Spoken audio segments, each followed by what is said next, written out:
So I know you'll be as excited as I was to hear from our final speaker, U.S. DOT Secretary Pete Buttigieg. Secretary Buttigieg wasn't able to join us live today, but was gracious enough to make time to sit down with us earlier and answer some questions about choosing a future that is better for bicycling. So we'll send you to that conversation right now.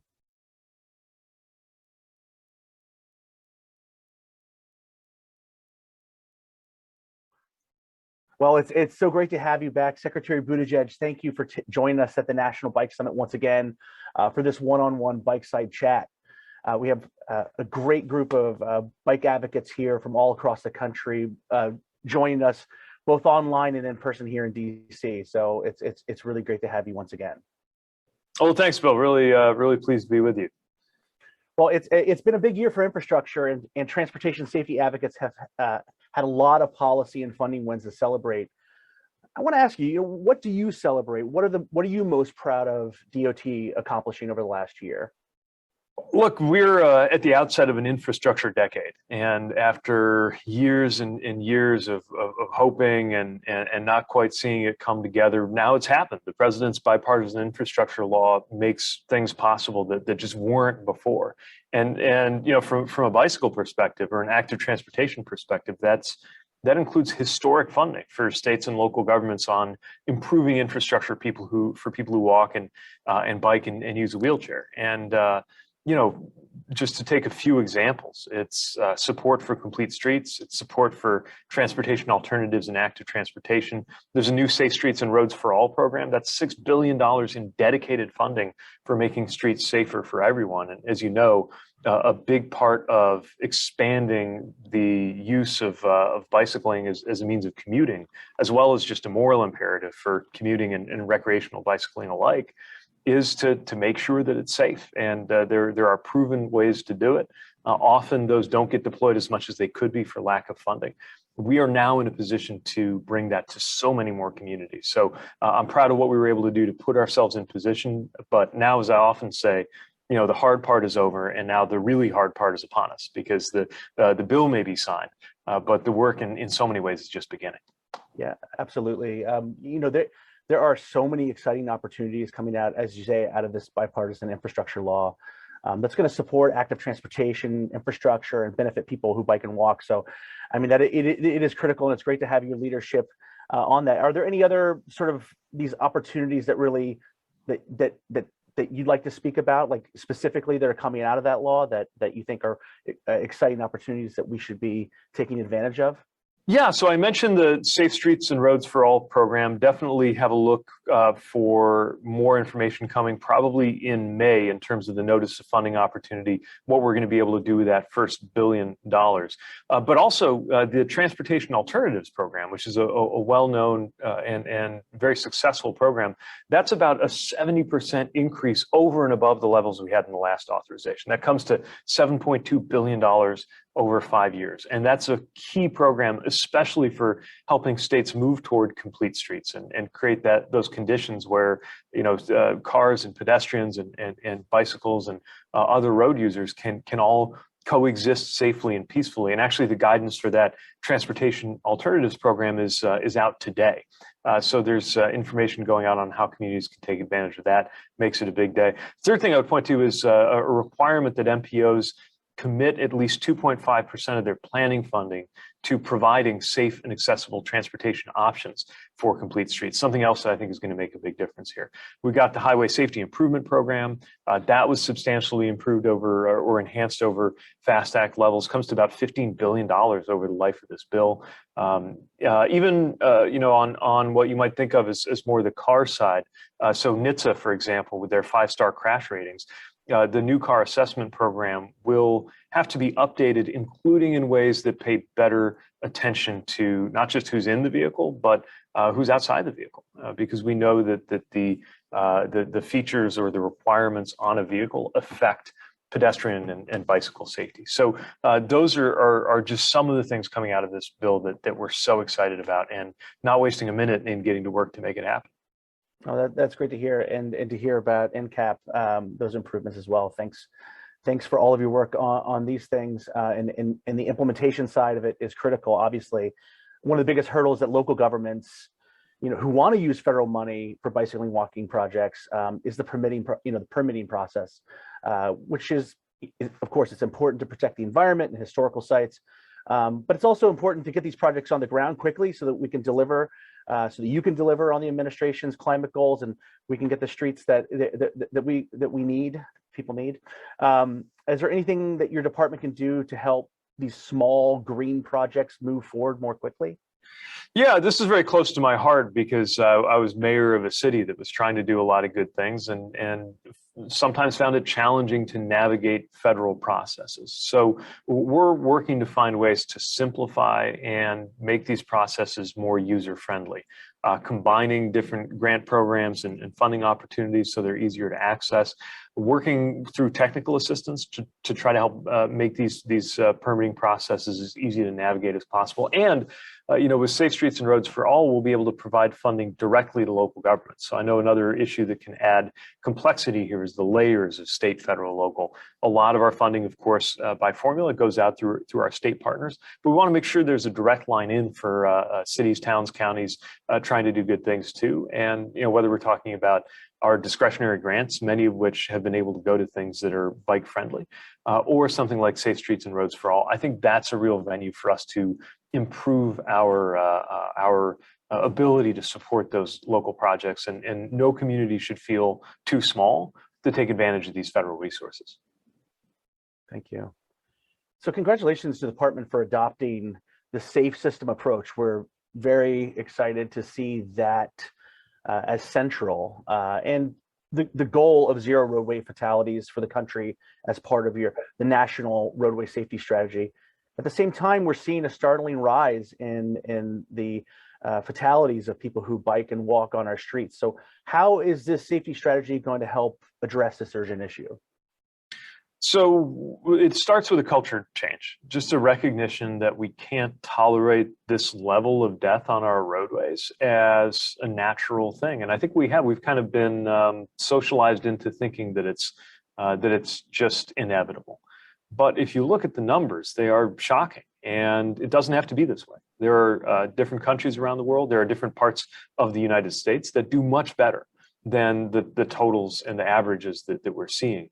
And we have to take action. So the idea of the safe systems approach is to look at every part of this, to have safer vehicles, safer speeds, safer roads, safer drivers, and better post-crash care so that we can address this. It's an equity concern. These deaths are not spread evenly. It's a question of how we can move into the future in a way that gives us confidence in getting to where you need to be. One thing I've been thinking about a lot as we have been closely monitoring and very concerned, of course, with the aftermath of this air crash in China, which has rightly gotten a lot of attention, is that that's roughly the number of fatalities we experience every single day on our roadways. And if we experience those losses on airlines, the country would be up in arms. We should be up in arms about this. And getting that right is something that again, we have proven safety countermeasures that can make a difference. But what I love about the roadway safety strategy is it's a call to action, recognizing that it's going to take everybody, state, local, community, advocacy, industry efforts, but also that we as a federal government are coming to this conversation, not just with instructions on what we think other people should do, but with funding to help make these things happen. Yeah, that's excellent. And thank you for making those points. You're right. We wouldn't accept those losses like with the airline crash. I think that's a really great point, and thank you for making it. You travel a lot. We see you out and about, and you just talked about examples, of around the country where things are going, better than others, or examples of implementation that's done right in biking infrastructure, for example. As you travel around the country, I imagine you're biking a lot while you're out on the road. We know you like to bike. We see you biking, and of course, those of us in the bike movement get really excited to know that you're riding with us. So when you're out riding, I'm imagining you're out riding when you're out and visiting places. Is there anything that you've seen with bike infrastructure that you'd love to see more cities adopt around the country? Is there You know, it's so impressive what communities are doing. Obviously, I've got a soft spot for our own work from back in South Bend, Indiana, when we were able to create both separated bike lanes and ways to reimagine how sidewalks and roads were used. I've seen it in places that are not thought of as maybe bike to work kind of places. Arizona comes to mind. Really impressive what they've done in parts of the Phoenix area. I've seen a lot of work going on to integrate bicycles and transit, which is really smart, especially because a challenge for transit is often the last mile.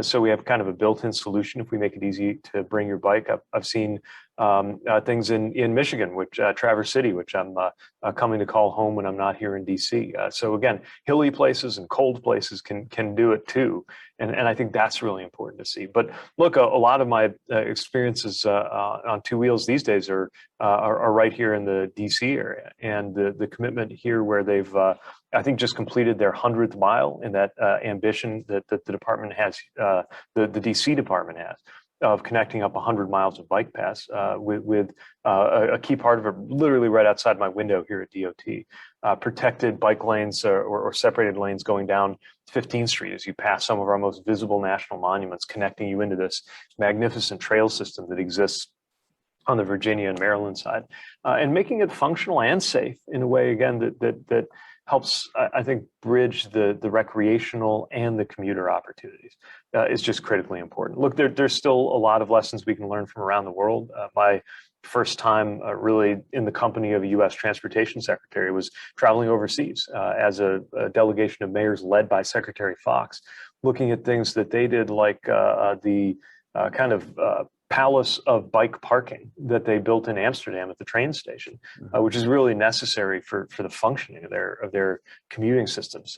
And that finding that we learned has been true in a lot of cities around the world, that once you boost bicycle commuting over about 2%, there's a tipping point when it comes to safety, because everybody knows to look out for bicycles. That mentality, I think, can be reflected in the physical infrastructure choices that are being made, and I love seeing great examples of it in my travels, and I'm filling a little notebook with ideas as I go about. Oh, that's great. Gosh, yeah, you know, when you talk about that last mile, I think in a lot of in the connection with transit is so critical. I think, you know, in your travels, like what you mentioned in Amsterdam, I mean, across the Netherlands, I think, you know, those are really great examples. A lot of places here, you know, it could be the last mile, last 2 miles, and really trying to close those gaps are critical. I just want to say, you know, we've seen you with a lot of electric vehicles. Love that. So great. You know, when are we going to see you on the fastest selling and most energy efficient EV in the country right now, e-bikes? You know, e-bikes are the right now replacement for cars. So, you know, we'd like to see a lot more lawmakers and decision makers riding, taking them seriously. You know, yeah. Have you been out on an e-bike? Yeah, so we have one in at our place in Michigan. It's a really remarkable experience. I'll tell you, my commute around here is short enough that I think it's better to be huffing and puffing analog. But no, it's a really important step that shortens distances. You know, one thing I talk about a lot is how commutes are actually measured less in miles than they are in minutes. And part of the answer to that is to change some of the dimensions of what it means to bike to work, and e-bikes are a part of that. We've got to address them in a way that's smart from a safety perspective, and I think that presents new opportunities and new challenges for communities to make sure we get it right. But seeing e-bike share happening around the country, including here in the DC area, I think is another example of us moving forward in a really positive and healthy direction, and we're excited to see that continue to develop in a safe and sustainable way. Awesome. Well, I can't thank you enough for your leadership and taking the time to share your vision and insights with us. We really appreciate you and we really look forward to working with you and continue to build a bicycle-friendly America for everyone. And we should still ride a bike sometime together. So the offer is out there. Sounds good. Let's make that happen. But thank you again, Mr. Secretary, for all of your great work. Well, thank you, and I just want to thank the League for all the great work that you do.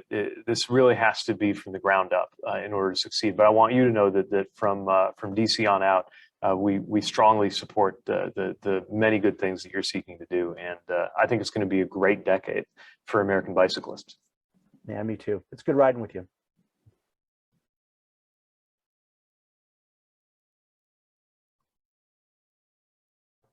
So keep an eye on Secretary Pete's Twitter account today, right now, in fact. They're taking questions. He's going to answer some of your questions, maybe answering some of your questions today. So that's at Secretary Pete on Twitter. And we know that we're looking forward to diving in to the transportation alternatives guidance that Secretary Pete announced in his remarks as we continue to advocate for the big wins in the bipartisan infrastructure law and turning those into big improvements on the ground in your communities.